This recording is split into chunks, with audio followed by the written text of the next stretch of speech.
नमस्कार, मैं संदीप शर्मा। मेरा गांव मेरी पहचान कार्यक्रम के तहत लगातार गांव-गांव जाकर गांव का दौरा कर उस गांव का इतिहास और पहचान आप लोगों के समक्ष लेकर हम हाजिर होते रहे हैं।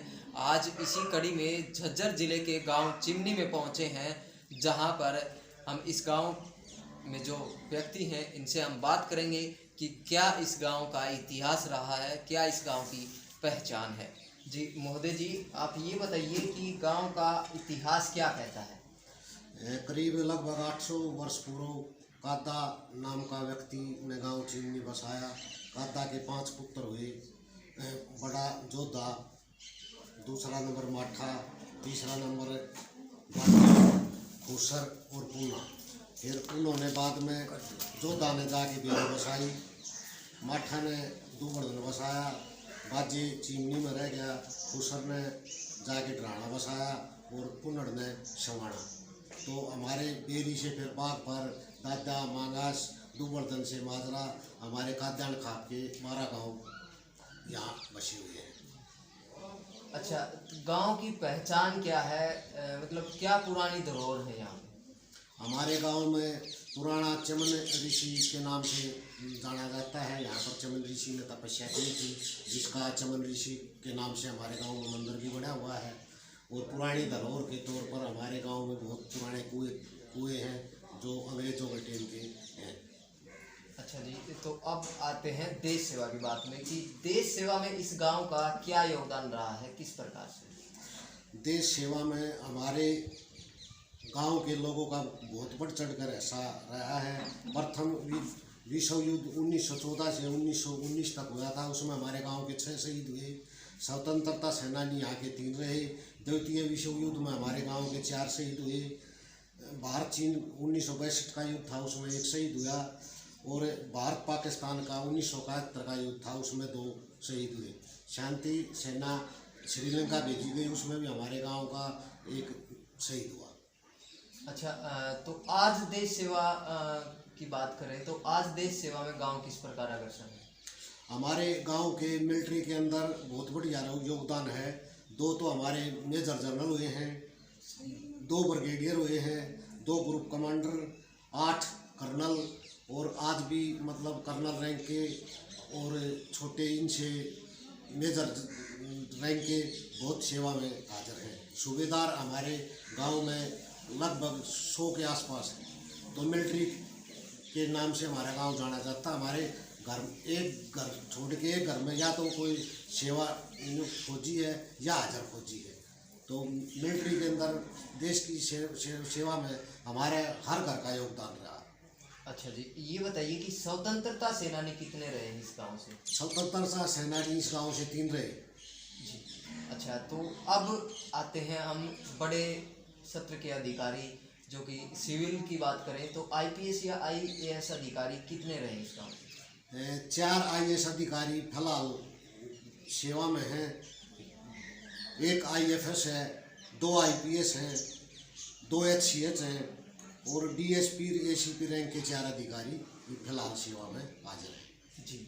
अच्छा, अब खिलाड़ियों की बात करें तो खिलाड़ी किस सत्र तक के हैं, कैसा क्या कुछ? खेलों में हमारे गांव का योगदान बहुत बढ़िया रहा है। हमारे गांव का नौकाई के अंदर गोल्ड मेडल एशियाड के अंदर हरदेव का दान लाया था। हैमर थ्रो और कुश्ती में नेशनल लेवल पर सोनू का दान और नरेंद्र का दान जो डीएसपी है। और जूनियर कॉमनवेल्थ में कुश्ती में हमारा आशीष गोल्ड मेडल लाया था। वेट लिफ्टिंग के अंदर रीना का दान लाई थी। जी, तो बात की जाए आज की सुविधाओं की, बहुत सा अच्छा इतिहास आपका रहा है। गांव में देश सेवा में भी गांव बहुत ही अग्रसर है। हर घर से आप देश सेवा की बात आपने बताई, तो खिलाड़ी भी अच्छे हैं। तो आज इस तरह की अच्छे इतिहास को देखते हुए आज सुविधाएं किस प्रकार की हैं गांव के अंदर? गांव के अंदर 2 स्कूल है, 3 स्कूल हैं। 2 लड़का लड़कियां का अलग अलग बॉयज़ और गर्ल्स स्कूल हैं। हाई स्कूल प्राइमरी अलग स्कूल है। लेकिन लोगों का सरकारी स्कूल के प्रति विश्वास उठता जा रहा है। सब अपने बच्चे को प्राइवेट स्कूलों के अंदर पढ़ाना पसंद करते हैं। पता नहीं समाज में क्या गिरावट आ गई, आके हर आदमी ये चाहता है मेरे को नौकरी तो मिले सरकारी, और हमारे बच्चे पढ़े प्राइवेट स्कूल में, इलाज हम प्राइवेट अस्पताल में करवाए, लेकिन नौकरी सरकारी चाहिए तो नौकरी प्राइवेट क्यों नहीं करते? पता नहीं कैसी सोच होगी आज के युवा की।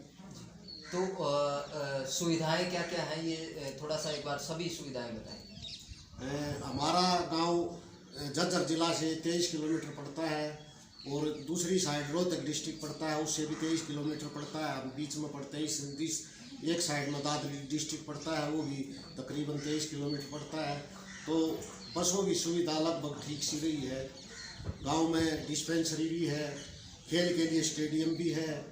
उसके लिए कोच की डिमांड पिछले हफ्ते में DSO को लेटर लिख के दे के आया था, अब भी सरकारी एक कोच होना चाहिए। गांव के अंदर लगभग स्टेडियम के अंदर 200-250 बच्चे डेली सुबह शाम व्यायाम करने, योगा करने, प्रैक्टिस करने जाते हैं। पीने के पानी की बात करें तो क्या व्यवस्था है? पीने के पानी की व्यवस्था गांव में 2 डिग्गियाँ हैं। एक डिग्गी में फॉल्ट होने की वजह से वो है, उसका अब वो बनवाया एस्टीमेट और उसकी अभी कार्य अभी चालू नहीं हुआ है, उसका हो जाएगा। तो गांव में लाइन हर जगह बिछी हुई है, हर घर में पानी पीने का उपलब्ध है। जी, जैसे चौपाल की बात करें, आंगनवाड़ी केंद्र है, या गलियों की बात करें तो वो किस प्रकार की? गली लगभग 80% गलियाँ पक्की बनी हुई हैं। गांव के अंदर 4 जर्नल की पंचायत, वो चौपाड़ हैं, 3 SC की पंचायत हैं, बैकवर्ड की चौपाड़ है, तो चौपाड़ों की, और 5 गांव में आंगनवाड़ियाँ हैं। हर चीज़ की सुविधा ठीक ही है। अच्छा, तो आज इतना इतिहास और इतनी अच्छी सुविधाओं की बात के बाद हम पूछना चाहेंगे कि युवाओं को क्या संदेश देंगे? युवाओं को मैं सबसे पहले तो 26 जनवरी की गणतंत्रता दिवस की शुभकामनाएं देता हूं। और सभी युवाओं को, आगे इलेक्शन आ रहा है तो मैं सभी युवाओं को अनुरोध करूंगा कि वोट अपना विवेक से अच्छा कैंडिडेट को वोट दें और हर आदमी अपने वोट का अधिकार मानते हुए वोट डालने जरूर जाए। अच्छा, इसके अलावा युवाओं को और क्या संदेश देंगे? युवाओं को मैं भाईचारा बनाए रखें, अपना खेल में ध्यान रखें, पढ़ाई में ध्यान रखें। पढ़ाई सबसे अहम चीज़ है। जो शिक्षा एक ऐसी चीज़ है जिसका बंटवारा कोई नहीं कर सकता, तो शिक्षा सबसे पहले, शिक्षा पर ध्यान दिलाना चाहूँगा मैं। युवाओं का भी शिक्षा पर अपना ध्यान रखें। जी, कुलबीर जी, आपका बहुत बहुत धन्यवाद। ये हमारे साथ चिमनी गांव से थे, जिन्होंने इस गांव का इतिहास और पहचान जो है आप लोगों के समक्ष रखी। आज के लिए बस इतना ही। अगले वीडियो में फिर हम अगले गांव के इतिहास और पहचान के साथ आपके समक्ष हाजिर होंगे। तब तक के लिए नमस्कार।